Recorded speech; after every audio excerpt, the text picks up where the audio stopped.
Hi friends, అందరికీ నమస్కారం. Welcome to my channel. ఈరోజు మన ఛానల్లో మరొక కొత్త రెసిపీ వచ్చేసి గోంగూర చికెన్ని ఎలా చేయాలో చూద్దామండి.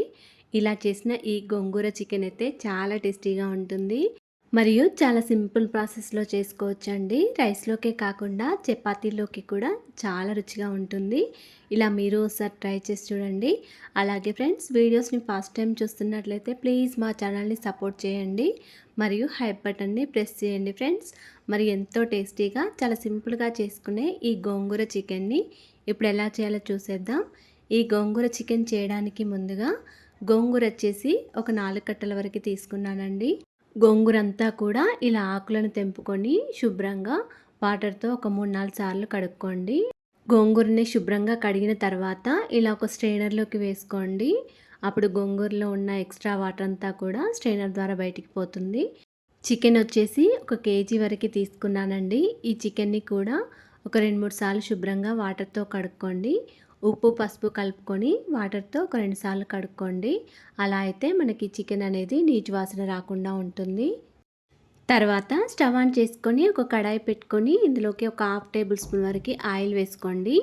ఆయిల్ కొద్దిగా వేడిన తర్వాత మనం శుభ్రంగా కడుక్కొని పెట్టుకున్న గోంగూరను వేసుకొని కలుపుకోవాలి. ఇలా గోంగూరనంతా కూడా చక్కగా కలిపిన తర్వాత స్టవ్ని సిమ్లో పెట్టుకుంటూ కడాయి మీద మూత పెట్టుకొని ఒక 2-3 మినిట్స్ వరకు ఉంచుకోండి. ఒక 2 మినిట్స్ తర్వాత మూత తీసేసి గోంగూరనంతా కూడా మళ్ళీ కలుపుకోవాలి. కొద్దిసేపటికే ఇలా దగ్గరగా అయిపోతుందండి. మళ్ళీ ఒక 2 మినిట్స్ వరకు గోంగూరను ఆయిల్లో ఫ్రై చేసుకోండి.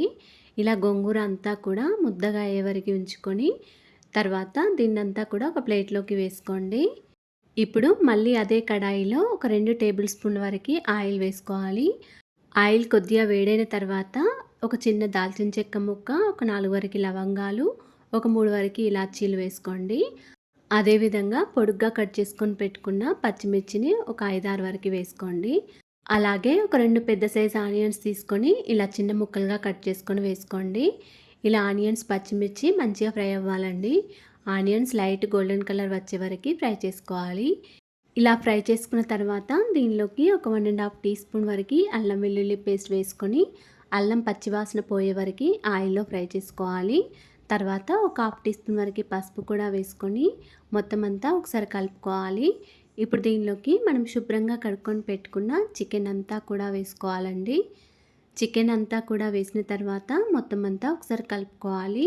మనం వేసిన అన్ని ఇంగ్రీడియంట్స్ కూడా చికెన్లో మంచిగా కలిసే విధంగా బాగా కలుపుకోవాలి. ఇలా చికెన్ అంతా కూడా చక్కగా కలిపిన తర్వాత స్టవ్ని మీడియం ఫ్లేమ్లో ఉంచుకుంటూ కడాయి మీద మూత పెట్టుకొని ఉంచుకోండి. ఒక 3 మినిట్స్ వరకు ఇలా ఉంచుకోండి. 2-3 మినిట్స్ తర్వాత మళ్ళీ మూత తీసేసి చికెన్ అంతా కూడా ఒకసారి బాగా కలుపుకోవాలి. చికెన్లోని కొద్దిగా వాటర్ పోయే వరకు ఇలాగే కలుపుకుంటూ ఉండండి. ఇప్పుడు దీనిలోకి రుచికి సరిపడా సాల్ట్ వేసుకోవాలి. అలాగే ఒక 2 టీ స్పూన్ల వరకు కారంని కూడా వేసుకోండి. మీకు కొద్దిగా గోంగూర చికెన్ ఇంకా కారం ఎక్కువగా ఉండాలనుకుంటే కొద్దిగా కారం ఎక్కువైనా వేసుకోవచ్చు. మరొక టీ స్పూన్ వరకు. ఈ గోంగూర చికెన్లో ఉప్పు కారం కరెక్ట్గా ఉండాలండి. అప్పుడే మనకి గోంగూర చికెన్ అనేది చాలా టేస్టీగా ఉంటుంది. ఇలా కారం వేసిన తర్వాత మొత్తం అంతా చికెన్ని బాగా కలుపుకోవాలి. ఇలా కలిపిన తర్వాత మళ్ళీ ఒక 2 మినిట్స్ వరకు ఇలా మూత పెట్టుకొని ఉంచుకోండి. 2-3 మినిట్స్ తర్వాత మళ్ళీ మూత తీసేసి చికెన్ అంతా కూడా బాగా కలుపుకోవాలి. చికెన్ అంతా కూడా ఇలా కొద్దిసేపు ఆయిల్లో ఫ్రై చేసుకోవాలండి. అప్పుడు మనకి చికెన్ అనేది తినేటప్పుడు టేస్టీగా అనిపిస్తుంది. ఇలా కొద్దిసేపు ఆయిల్లో ఫ్రై చేసిన తర్వాత దీనిలోకి గోంగూర పేస్ట్ని వేసుకోవాలి. ఇలా గోంగూరనంతా కూడా వేసిన తర్వాత మొత్తం అంతా ఒకసారి కలుపుకోండి.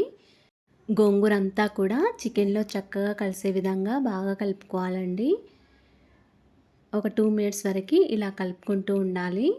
చికెన్ అంతా కూడా చక్కగా కలిపిన తర్వాత స్టవ్ని మీడియం ఫ్లేమ్లో పెట్టుకుంటూ కడాయి పైన మూత పెట్టుకొని ఉంచుకోండి. ఒక 3 మినిట్స్ తర్వాత మళ్ళీ మూత తీసేసి చికెన్ అంతా కూడా బాగా కలుపుకోవాలి. ఇలా చికెన్ గోంగూర అంతా కూడా దగ్గరగా అయిన తర్వాత దీనిలోకి గ్రేవీకి తగ్గట్టు కొన్ని వాటర్ వేసుకోండి. మీకు గ్రేవీ కొద్దిగా ఎక్కువగా కావాలనుకుంటే కొన్ని వాటర్ ఎక్కువైనా వేసుకోవచ్చు. ఇలా కొన్ని వాటర్ వేసిన తర్వాత దీనిలోకి ఒక 1/2 టీ స్పూన్ వరకు గరం మసాలా, 1 టీ స్పూన్ వరకు ధనియాల పొడి వేసుకోండి. మీకు స్పైసీనెస్ కొద్దిగా ఎక్కువగా కావాలనుకుంటే కొంచెం కారం ఎక్కువైనా వేసుకోవచ్చండి. కొంచెం గ్రేవీ ఎక్కువగా కావాలనుకుంటే కొద్దిగా కారం ఎక్కువగానే పడుతుంది. ఇలా గరం మసాలా, ధనియాల పొడి వేసిన తర్వాత మొత్తం అంతా ఒకసారి కలుపుకోవాలి. ఇలా కలిపిన తర్వాత మళ్ళీ కడాయి పైన మూత పెట్టుకొని ఉంచుకోండి. చికెన్ అంతా కూడా చక్కగా ఉడికే వరకు ఇలా స్టవ్‌ని మీడియం ఫ్లేమ్‌లో పెట్టుకుంటూ ఉంచుకోండి. చికెన్ ఉడికిందో లేదో ఒకసారి చెక్ చేసుకోండి. ఇలా గరిటెతో ఒక పీస్ తీసుకొని చూడండి. ఇక్కడ చికెన్ అనేది కొద్దిగా ఉడకాలి.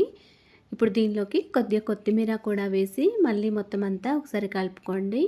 మళ్ళీ స్టవ్‌ని మీడియం ఫ్లేమ్‌లోనే ఉంచుకుంటూ చికెన్‌ని కొద్దిసేపు ఉడికించుకోండి. కడాయి పైన ఇలా మూత పెట్టుకొని మళ్ళీ ఒక 2, 3 మినిట్స్ వరకు ఉంచుకోండి.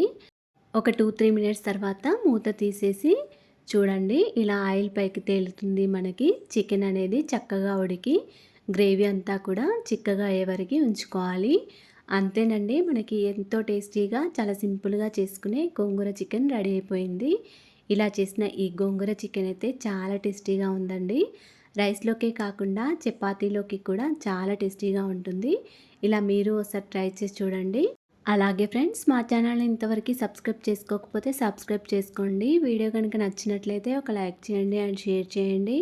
ప్లీజ్ మా ఛానల్‌ని సపోర్ట్ చేయండి. Thanks for watching.